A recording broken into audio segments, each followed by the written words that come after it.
Fly with me, let's take off the blue. I get you up there where the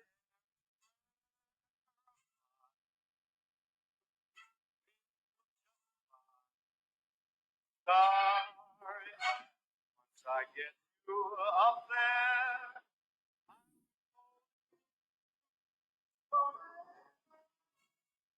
you may cause we're together. Weather was such a lovely day. Well, birds down to Acapulco Bay. Perfect for a flying honeymoon. Fly with fly, fly.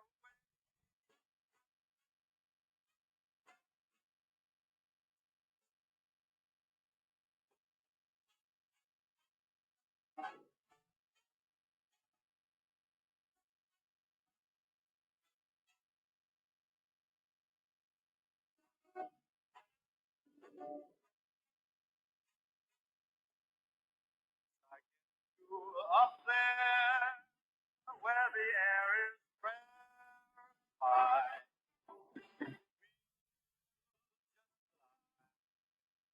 I, once I get you up there, I'm going so you may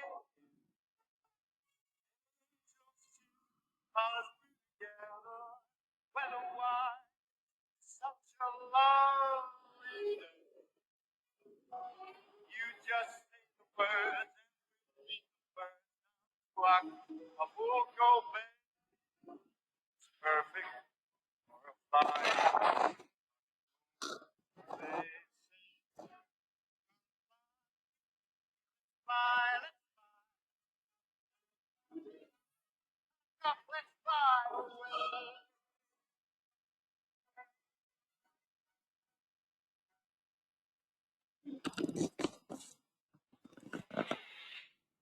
All right. Well, welcome everyone. Welcome to our Associate One Source webinar. Appreciate everybody. Just some real quick administrative things to go through. In the actual go-to platform that we have, there's a chat feature that's down in the lower right-hand corner. So if you click on the chat feature, you can type a question. If you have a question, I'd be happy to answer those questions as we kind of go through our presentation. So feel free to be able to do that, and then I'll actually give everybody some contact information if you need some follow-up as well. So we have a lot of stuff to talk about, a lot of things to go through. This is really going to be a very good and informative session, especially if you're in you have a club and you live in an HOA. It's definitely relevant to you and your community that's out there. So what we're going to be going over and discussing today is a variety of different things. Is just like I said, if you have a club that's right there in your homeowners association, we see things that are happening within our economy, and we have seen this happen for the last, say, 10 or so years, where there's really a kind of a dilemma that's sweeping across some of these communities across America, in the sense of where we see the club is actually goes into default, and what is, who's left holding the bag? It's the homeowners association that's there. So what happens if your HOA? These are the topics that we're going to cover. What happens if your HOA doesn't purchase the golf course? What can your HOA do to protect homeowners within the community? And then on the flip side, what happens if you do purchase the club, and how do you go about doing that? We have dealt with this time and time again, and we've helped properties be homeowners associations as well as club owners associations, club owners deal with this and deal with being able to purchase that particular asset or manage it. And we dealt with it on the bank side, where we have managed properties for the bank because the club itself went into foreclosure. Well, who is one source is kind of an interesting aspect. Associa unequivocally is the world's best HOA management company that's out there. Up to Par Management, Taylor Hospitality is one of the leading nation's club management professional management company that's there. So when we combine the two, we get what's called one source. It's really where you're getting the best of both worlds, where Associa that has all of the platforms and the technology that are there, as well as they're throughout all of the United States.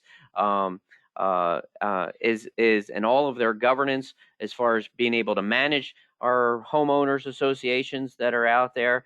And then the club side, we have all the chefs and the golf professionals and the golf course superintendents and the swim coaches and the fitness professionals, you name it, to be able to manage these relatively large HOAs that have multiple amenity streams. And so, in a nutshell, what do? We really professionally manage really large scale or large homeowners associations that have multiple different revenue factors within an HOA. So when you think about, we look at it as almost as an HOA that has all of these multiple different amenity structures that are there. It's almost as if it's a small city where you have your 1,000 or 500 or 300 homeowners, and then you have a club that's there that has a golf component, that has a food and beverage component, that potentially could have a tennis component or fitness or swimming component, you name it, a lake component. We come in and we put the left and the right hand together, and we professionally manage those, and we support our teams that are there on site. So one source, that's effectively what we do, and we provide them all of the resources to be able to professionally manage that property, whether it's on the hospitality or the homeowners, as far as the governance and the bylaws, the billing, the financial management that's there, the restaurants that are at these clubs and homeowners associations, human resources, the sales and the marketing. Some of them do a tremendous amount of event and wedding business that's out there. If there's fitness operations, and obviously golf is a major factor that's usually usually involved. That's there. So, my name is Sean Taylor. I'm the president of One Source. We started our company Up to Par Management 11 years ago, and then we really folded in underneath the Associa brand several years back, and I came up through running golf courses, building resorts, running resorts, and then ultimately really working with homeowners associations to be able to make the right decisions in their management going forward. So super excited to be here, to be part of your, for this short hour that we're going to spend together and learning a little bit more about how your club really can value your HOA, and your HOA can take ownership of your club if that's the direction that you would like to go. So who in the end, since we're seeing this really throughout the United States, who in the end actually loses if your club goes under? Well, first and foremost, there's really five or so stakeholders that are going to lose in the end. More, and obviously a tremendous amount of people that are going to be impacted if your club itself goes under. The big thing is the residents.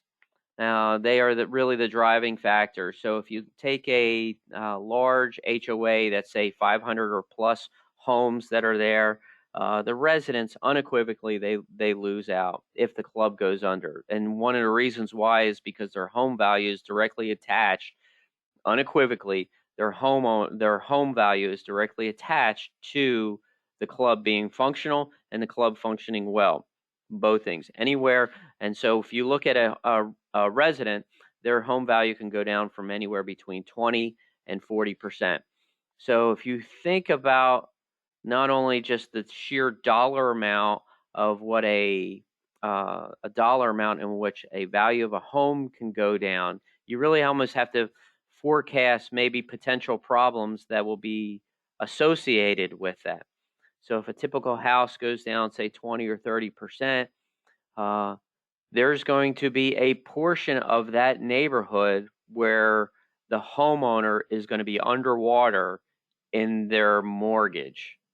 So there are some homeowners that if the value of their home goes down 20 or 30%, the mortgage that they have is going to be higher than the value of the actual home, and consequently they'll be upside down. And then really, if you look at the fine print on some of the mortgages, technically a bank would be able to put that asset into foreclosure. So not a very good scenario when you think about that. So the next person, the next kind of stakeholder that loses.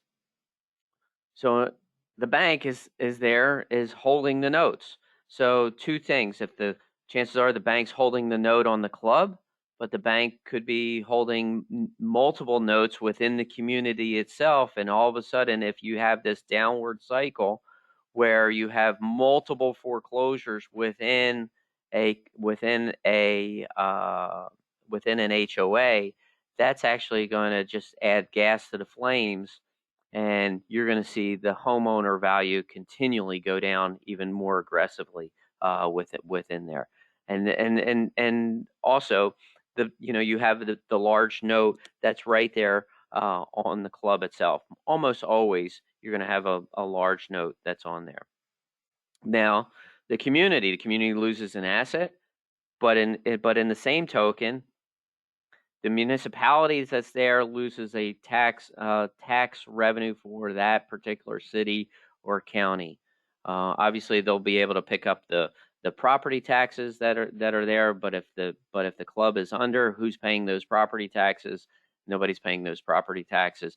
Nobody's paying those sales taxes. Nobody's paying the food taxes that are all associated with that particular property. So in the end, the community. Now again, if the property value continually decline, ultimately, when I say if the homeowners' values of their houses continually decline, the municipality is actually going to receive significantly less property tax value on the home. So that's really three big things when this business continually goes out. Now, are they too big to fail? No, not consequently, but there is a lot of negative impact that goes across the board.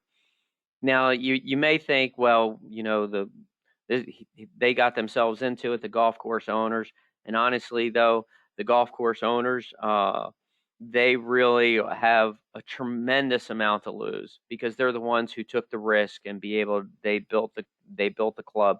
More often than not, if it's a developer, they have invested much more than what you originally thought that they invested into the development that's there, specifically into the club itself. And so really they are really at risk if the club actually goes under, and so what they do is they wind up losing 100% of their investment on the golf course as well.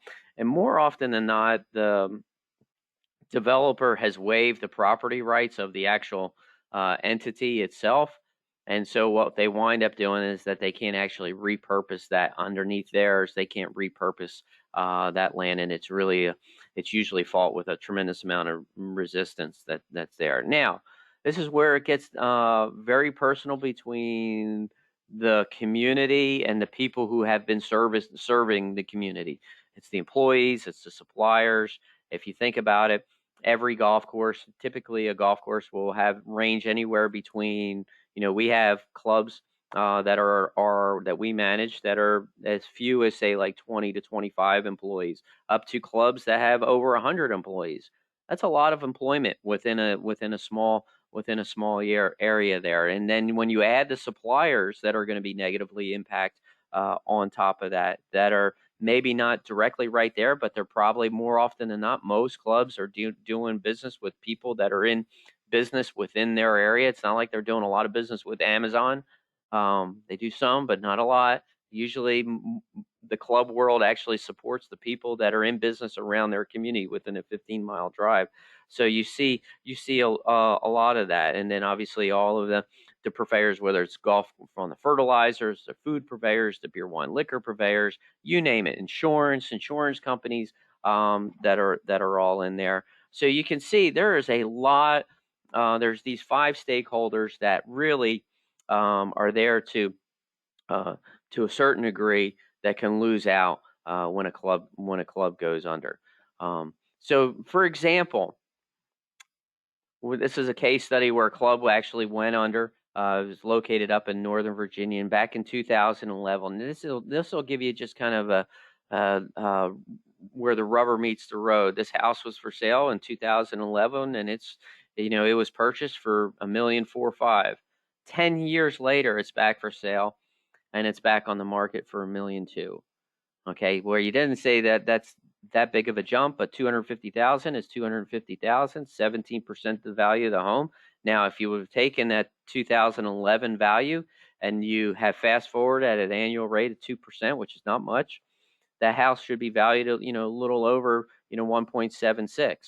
That's a 39% reduction in the value of the asset, because this club, high named architect, beautiful facility, lots of homes like this throughout the entire community. This club and this HOA fumbled. Unequivocally, they fumbled. They didn't buy the asset itself when the club was starting to go under. When the developer said, "I have had enough," and they didn't buy the asset. And unfortunately, the homeowners that are there are really left picking up all the pieces that's there. Well, they're really not picking up any pieces. They're seeing it directly impact, their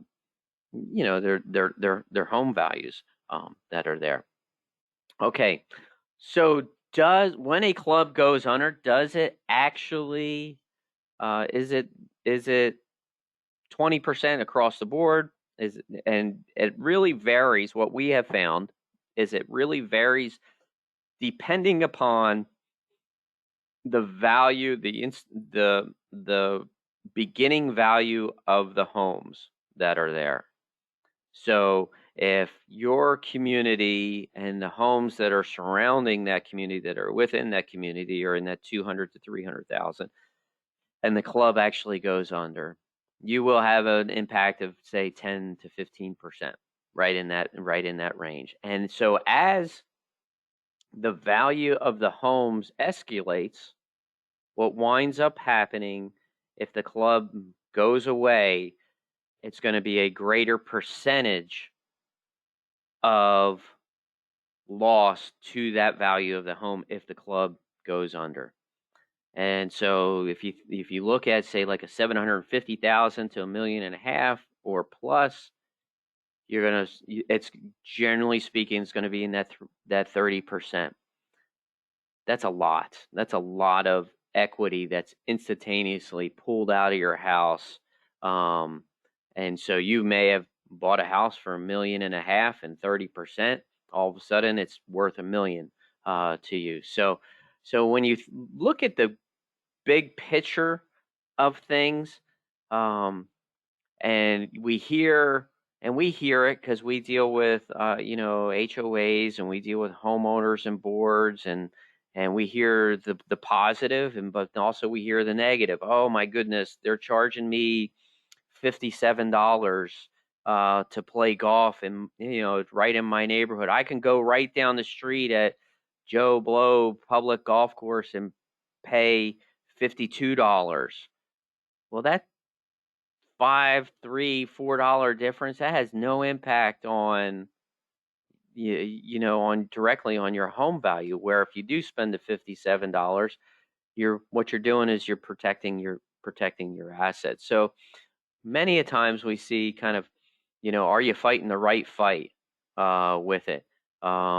Because I think in the end, when you buy into an HOA that has a club, you're buying into that amenity structure.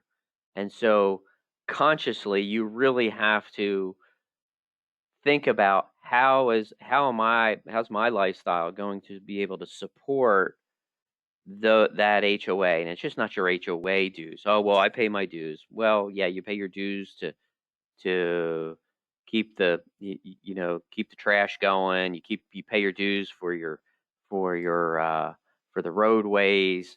You pay your dues so that the billings can go out on a timely fashion. But when you're buying into that community, you're buying into that lifestyle. And I think the thing that I've always been stumped by is that you, as a homeowner, want your club owner, if it's independent, you want that person, that developer, to make a profit. You want them to make a profit. You need for them to make a profit. You need for them to be really good and flow money down to the bottom line, because more often than not, they're reinvesting those funds back into the club where you're not actually even seeing it. And we hear the argument consistently. Oh, they're charging me $6 for a beer. Yes. Well, I can go down to Joe's Bar and Tab and get a Miller Lite for 4.50. Well, that has nothing to do with your community. Pay the $6 in your bar to support your community, because you need for them to make a profit so that they can properly allocate those funds for long range capital, for equipment replacement, for heating and air conditioning replacement. So there's lots of things that you when we come in and we do these evaluations of communities, and we actually get to a price of saying what is actually fair. There's so many things that the HOA as a whole, could be doing, I would say, collectively better to be able to support the community and the club as a whole. If you only have 25% of your community that's a member of the club, and there's nothing that's attached on the social side, you have you have major problems. And sometimes what we see is there's an HOA and then there's a club, and the left and the right hand don't talk to each other, and consequently, when that happens, both of them suffer. And usually it's an adversarial relationship, so he said, she said, that's there. And so for some reason, you have to be able to get them together. You have to be able to get them as one unit, to be able to talk collectively together, so that the communication is concise and consistent, that goes all the way across, that's there. So think about if it's 1,000 homes and you only have 25%, so 250 homes are members. What are the other 750 doing? They're reaping the benefits of the home value, but they're not supporting the actual club. It's, supporting the community as much as those 250 members to a certain degree are. So you have to look at that structure. What does your structure, what does your bylaws look like? And how can you go about maybe potentially redoing that? Because the alternative is not really, really very good. The alternative is you can be part of the 800 that went out of business over the last 10 years, and that's what your backyard could look like. And when your backyard looks like everyone, like we said, those five stakeholders are the ones that wound up losing. So this is much about preserving. There's two driving factors. There's the growth mindset, and then there's the preserving mindset. This is just 100% in the preservation aspect of things. What are you doing? What is your HOA doing to protect the homeowners? And if you're a board member that's on here right now, what is your homeowners doing to protect the value of your properties that there? And especially when there's a club that's involved in it. So, and every year there's a new graveyard that comes out, that we see this time and time again. So if you hear your club is struggling, if you hear it through the rumor mill, And what has says something first thing in the morning is by the afternoon you gotta take it with a grain of salt, consider the source, and know where it's coming from. But if you're hearing those waves where your club is struggling, couple of things that you really need to do immediately, especially for the board members that are on that are here. Um, if chances are, if there's a rumor, then probably some things are probably not as good as you'd like them to be. Okay, so first things first, you have to do this. You have to move a lot faster than what you probably think that you need to move, because if you're hearing it, it's probably closer than what you believe. As far as the club actually going on, has the potential to go under. You know, put together an information gathering committee. We recommend that you do that, and putting together that committee of homeowners, of golfers and non-golfers that are there. And their job is really to help the board gather as much possible information as they possibly can and get to the facts, not the hearsay. Get to the facts and see what your HOA, what kind of strategy can you develop to be able to help be part of the solution rather than being on the sidelines and just complaining about it. That's there really. So many times our groups of our company is actually contacted during this phase to help them with that, to give them some guidance, consult with them to give them some guidance, or just actually to be the fact finder and work with the golf course owner that's there, work with the developer that's there. Sometimes that we notice that relationship between the developer and the community is really adversarial, and usually though hopefully cooler heads prevail when it comes to that. So you have to, without a doubt, you got to develop an action plan, and that action plan is really there's kind of, we look at it, there's three different ways that you can go about doing this, and this is just a sample options that are out there. Is first things first, what can you do? You can raise enough money to be able to purchase the asset. If the asset is for sale, if the asset's going into default or into foreclosure, it's not going in the right direction, or the developer wants an exit strategy, that's there. All of this is communication. Like I was saying earlier, the 25%. Well, what's happening with those other 25% of 1,000 home community? What's happening with those 750 other homes? Could you look at your bylaw structure? If the HOA doesn't want to purchase it, could you look at your bylaw structures and have them become a social member? So if you think about it, if the club is losing, say, $100,000 or $200,000 in a given year, and you have those 750 members at $30 a head each month for 12 months, when you look at that, that's $270,000. That could be the delta that golf course owner needs to be able to make up the difference. Or the last thing is, you can be part of one of those 800 and just do nothing and see the value of your home. And we all, I have seen that.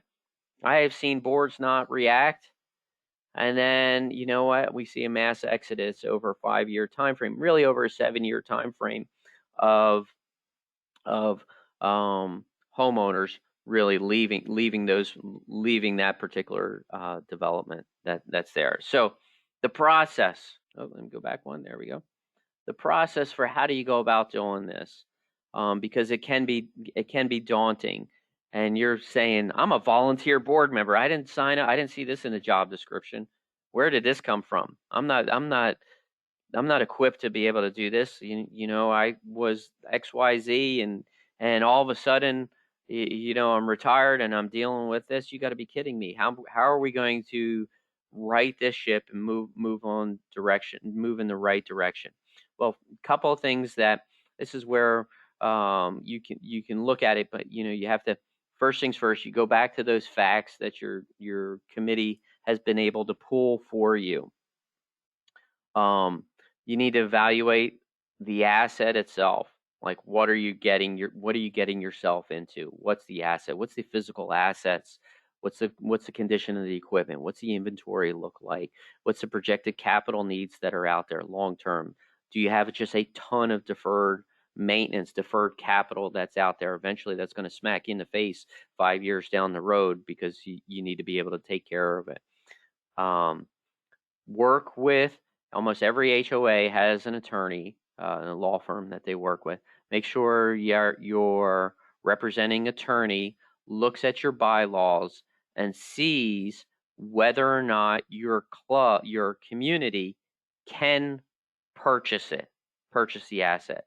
If they cannot purchase the asset, then you have to have the attorney draft up a resolution to be able to give the HOA the right to purchase the asset. First and foremost, you got to get the legal set up correctly. You already have your HOA established on what type of entity that it is. You may want to create an operating company that actually is underneath the actual HOA that would be overseeing the asset. That could be you're adding one more layer of protection. If you're a board member, a couple of things I just want to make sure to put your mind at ease is that more than likely you have D&O insurance. So because this is where you're gonna hear a lot of noise within the community. You may even hear, well, I'm going to sue the HOA. I'm going to sue that board. That's why you have board. That's why you have D&O. Review your D&O insurance. Make sure that you're fully covered. If you're not fully covered, then increase your D&O insurance significantly. Work with your insurance provider. So again, you just kind of go through this particular checklist that's there, and then look at your bylaws and say, what's the vote?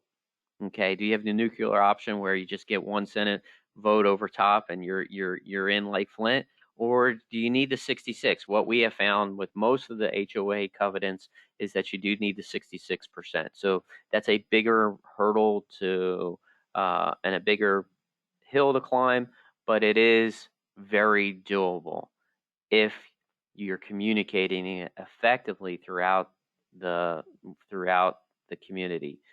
And we have done this and helped communities be able to do that. Without a doubt, expect resistance. Okay, expect it. Expect there's always going to be that 16%. And if you go to any of these other webinars, you'll know the 16%, the laggers will be actively against it. Okay, just expect that. They are the vocal minority that's there.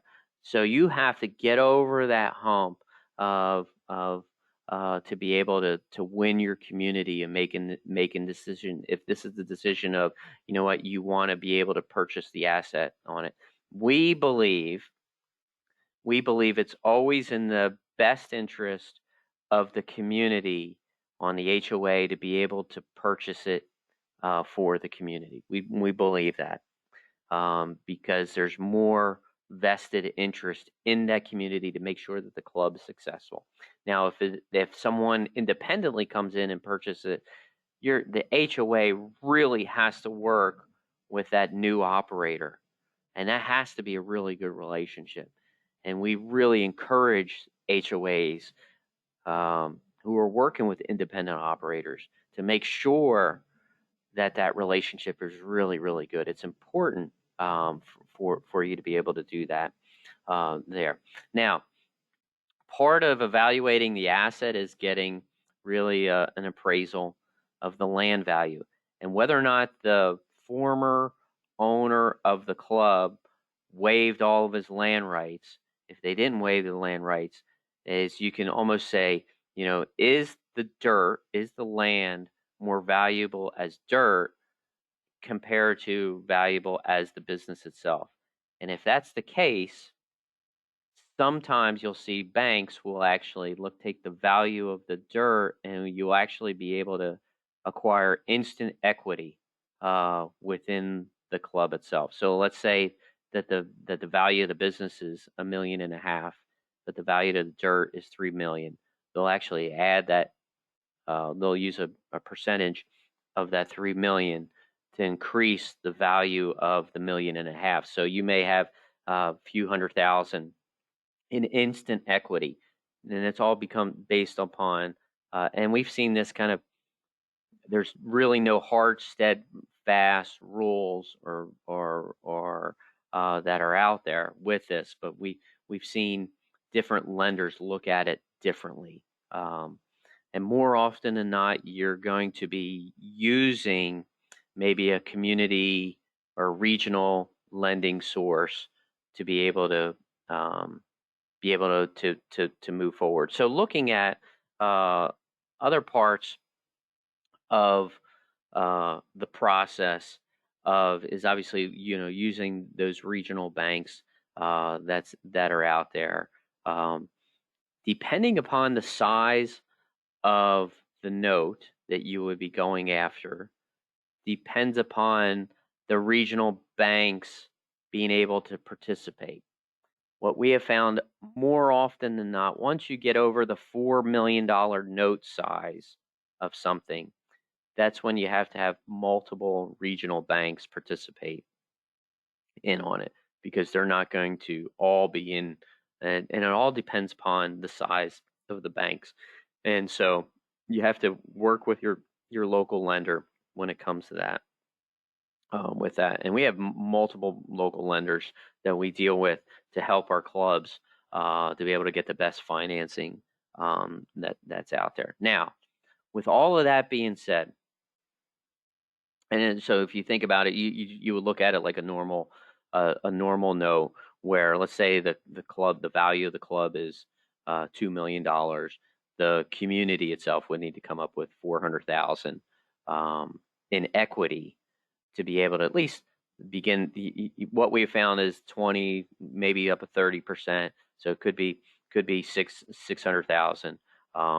But they're going to want to see performas. The bank's going to want to see performance, and how are you going to pay everything. Obviously this is where professional management absolutely helps through and through to be able to get that particular financing that's out there.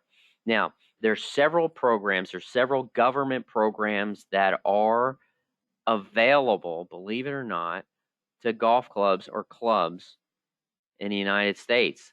And there's two that we have had we've had success. One's through the SBA, just straight SBA loan. And it seems as if the SBA loans have been a little bit easier, obviously with all of the printing of money right now. It's been a little bit easier for them to be able to push things through. The second one is there's a program that's through the USDA, okay, and that's through the Agricultural Department, and it deems whether or not your club is in a classified is in a um, in a certain category, and whether or not your club would be eligible for a USDA loan. These loans are a lot longer. They're up to 30 years. They're usually very, very competitive, plus maybe a point or two that are in there. But obviously the 30 years helps as far as from a cash flow perspective of things. But here's the major thing in regards to the USDA loans that are eligible through the government, is that the community itself is only, from a standpoint, um, is only liable for the first 20%, meaning the down payment of the note, and that since it's government backed, the government backs the other 80%. Now, granted, they have first right on the property itself, but the community itself isn't liable for the other 80%. So let's say if all of a sudden an HOA purchased a club and they ran it into the ground for 10 years and they went defunct on the note, the SBA would actually, and they've already paid back that 20%, the SBA would take ownership over there, and then obviously try to liquidate the asset that was there. So these are all things that are part of it. So lots of decisions that need to be made, and usually you have to have you want to build consensus that's there. So once you have your plan on, okay, this is without a doubt the best interest of my HOA or our HOA. Now you have to sell it to the community. You have to, we highly recommend that you do town halls. You can do Zoom calls like this, but we highly recommend that you do town halls. We highly recommend that you have maybe 10 or so um, chairmans that can put together focus groups so that you can really really reach out within the community, make sure that you have all of your talking points outlined. You have your frequently asked questions and then answers to those with them. And usually what we find is that when they see the ramifications, if the club does go under, they really come to consensus of, man, we're part of the solution here. We really have to collectively join together to be able to protect all of our assets that are there. Make sure you go into your voting with a good understanding of what you think that vote, the outcome's going to be based upon your task force chair people and how they have had their town halls and have reached out within the community.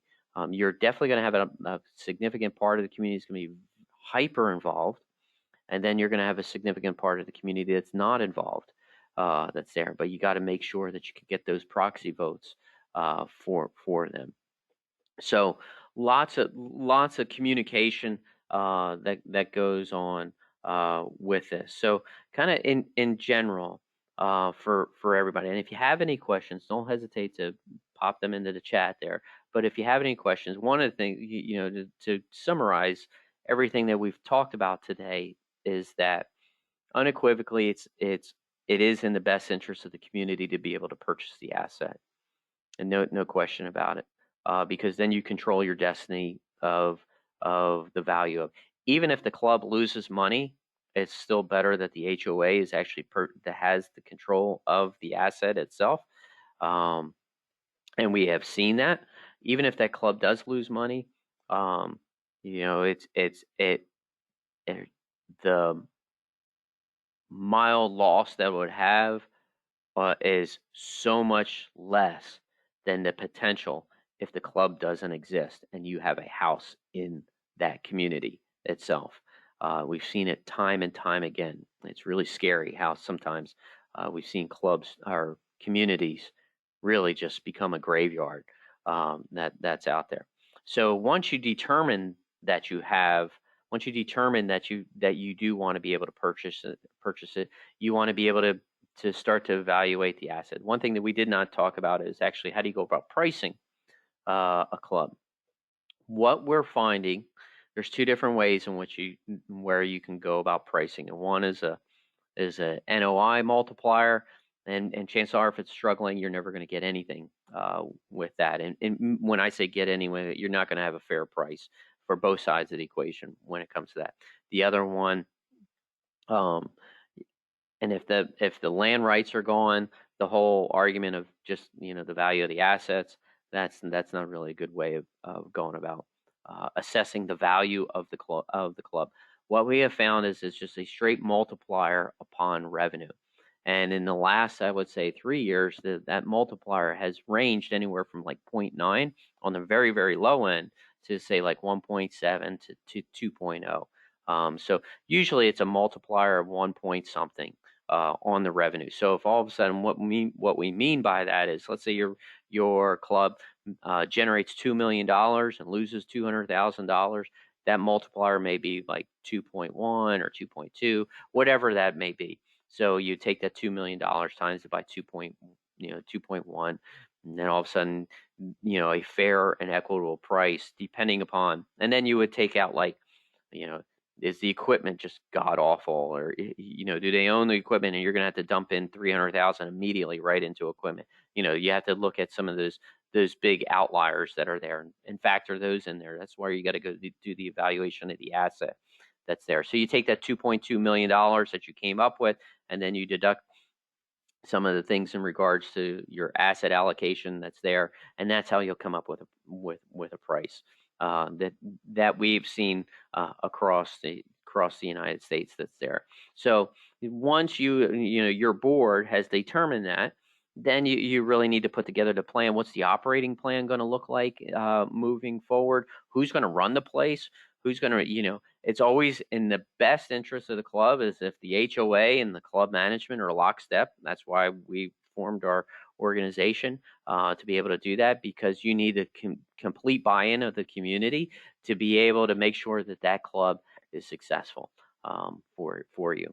And then really, as you look at it, You really try to get the community involved in the actual operation of it, and be part of that solution that's there. So there's numerous ways in which communities can protect their value of their home, protect their community, and really, because if your club is thriving, if your club is active and it's thriving and it's fun to be part of, and there's lots of relationships that are there, and the community, it's really the central focal point of the community itself.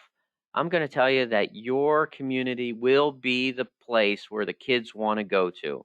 All right, your community will be where people will want to live. And when you have that, boy, that's such a good plus. But when you have that, that just absolutely puts gas in the rocket fuel into your spaceship, and your community will the values of your community will go through the roof. So and we've seen that. We've seen that time and time again. We've seen the culture of a community completely switch around when the club starts to perform significantly better. It's not an anchor to the community, boy. It's the engine that really drives the performance of the entire HOA as far as their resale values and things about it. And think about that. Think about your resale values. The average length of residence within an HOA is roughly about 7 years. So what are you going to do when you move from one place to another that's there? So you got to make sure that your value is where it needs to be. So if you have any questions, this is what we do for a living. You can contact us at Up to Par at One Source, and our partners, with Associate, that are the best of the best that are out there. Feel free to reach out to me directly. This is my email address, Sean.Taylor, Sean, SEAN Taylor, at Up to Par Management, all one word, Up to Par Management.com. And our phone number right here in the office is, actually, I'm not in the office today, but right here is 540-464-4653, 540-464-4653. I really appreciate everybody's time being here, and I hope you got some nuggets out of it where you can take back to your board. And if you wanted us to talk with your board about maybe the circumstances that you're going through currently, feel free to give us a call. We'd be happy to talk to you and meet with you, and potentially do a Zoom call or something like that. So thank you, and I hope that you picked something up. We'll see you at your club.